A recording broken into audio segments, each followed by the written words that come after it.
Ladies and gentlemen, welcome into my instant college football reacting to the games from yesterday and also going over the new power rankings. What narratives can we draw off of the games? Let's get right into it. Georgia beating Vanderbilt, so certainly one of the narratives going into this next week will be that Georgia should not be number one. They beat Vanderbilt by 17. It was another slower game for them, although Vandy did score 13 points in the fourth quarter there.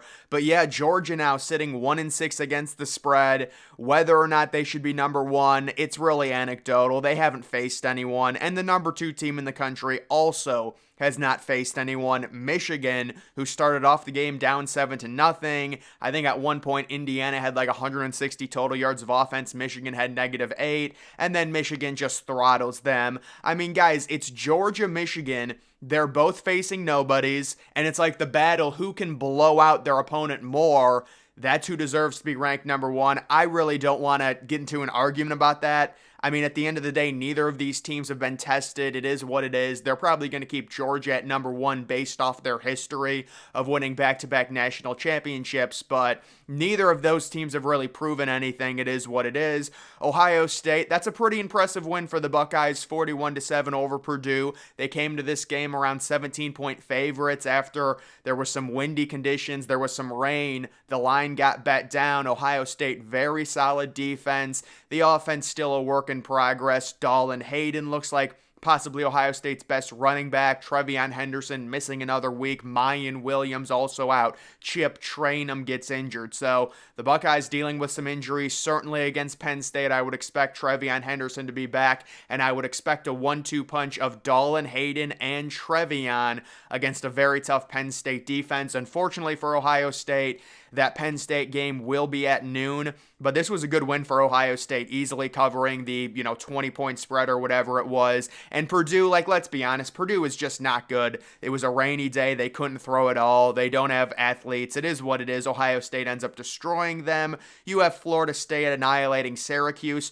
so very similar to the Ohio State game. This is a good win for Florida State. They were sitting only -17, and they easily cover that spread. But Syracuse at this point, they did the exact same thing last year. They started undefeated, 4-0, 5-0, and then they lost a bunch of games. You can see 4-0, but 0-3 in ACC play.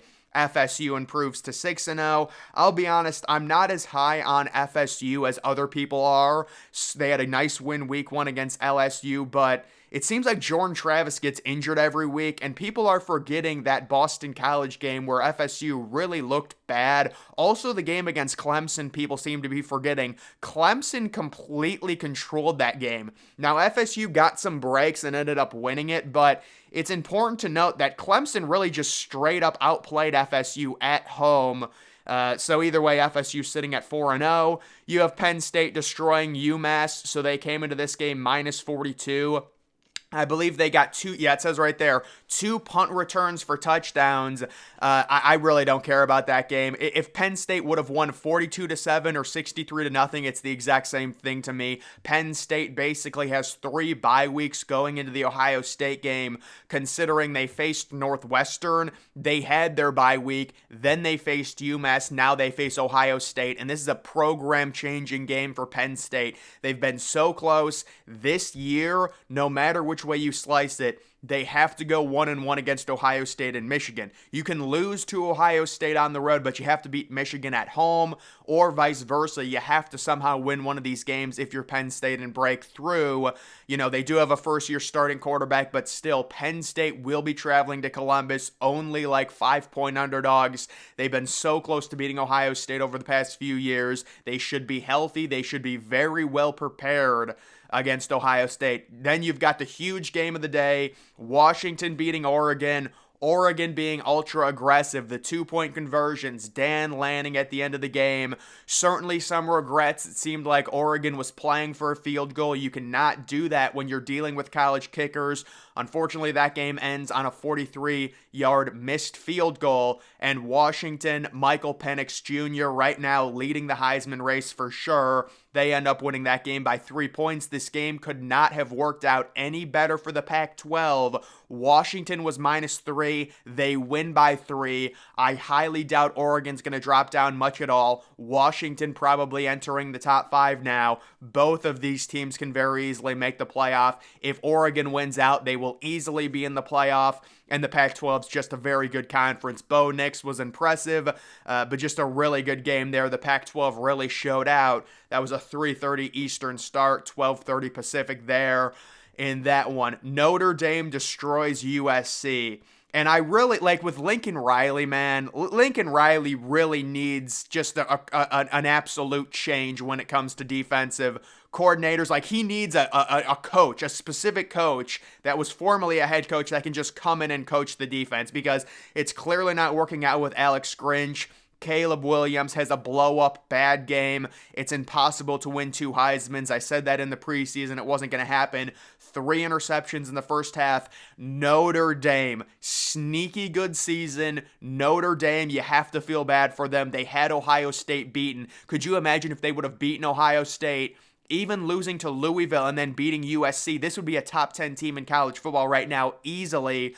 I think Notre Dame's probably going to move up inside of the top 16 in the AP poll, and they have a bye week, and then they have a game against Pittsburgh, and then they have a game on the road against Clemson, which is going to be really tough, but they should be able to beat Pittsburgh relatively easily and possibly move inside of the top 13. I see Notre Dame finishing this year 9-3.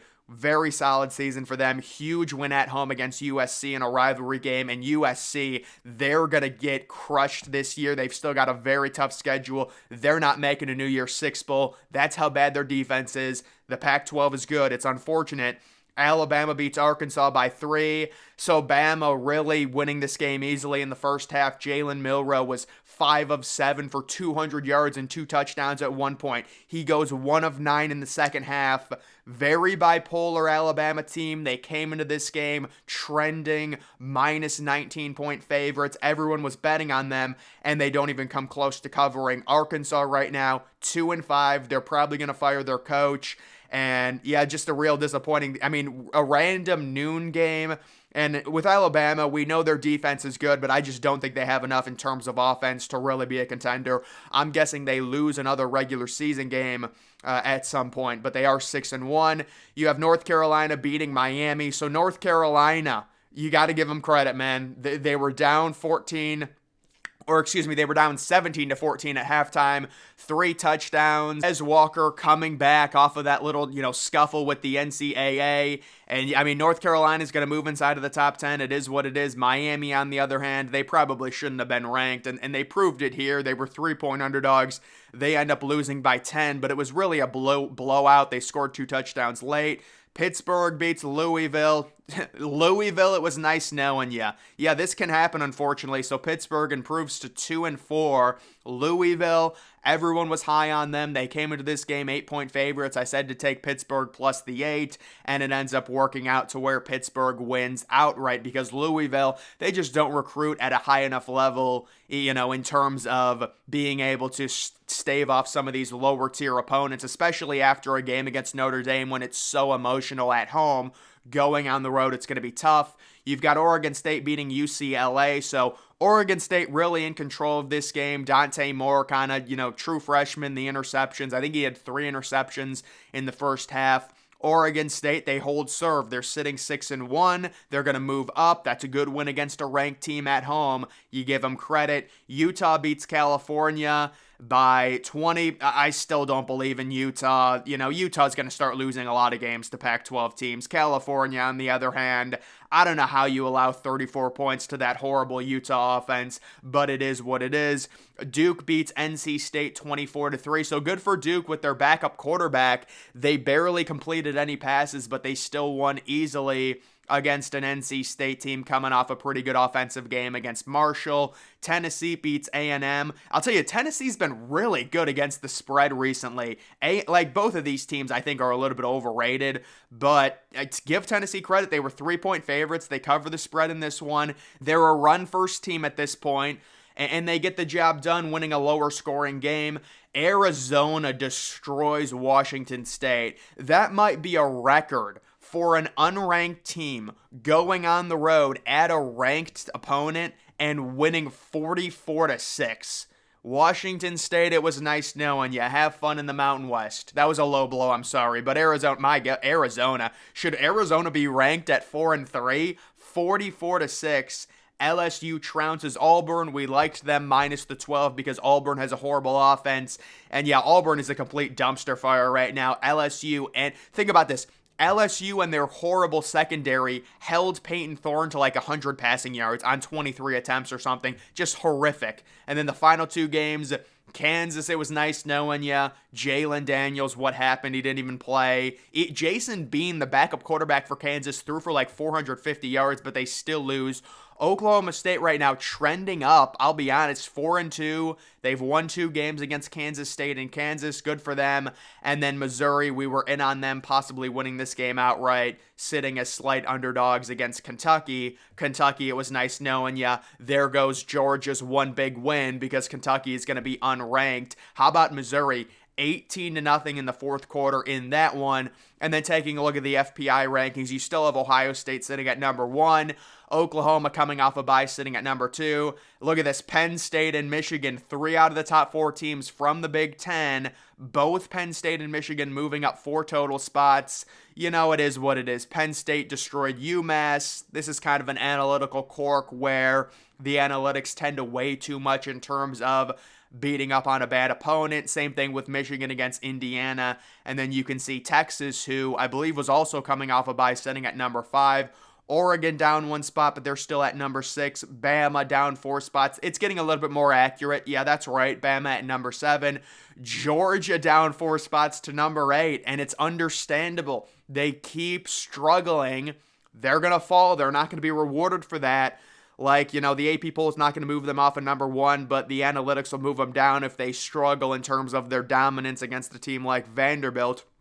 You have Florida State up 1 spot to number 9. People will say they're too low. I mean, I guess I agree with that. Washington at number 10. Certainly Washington should be higher than that. You know, the very impressive win against Oregon.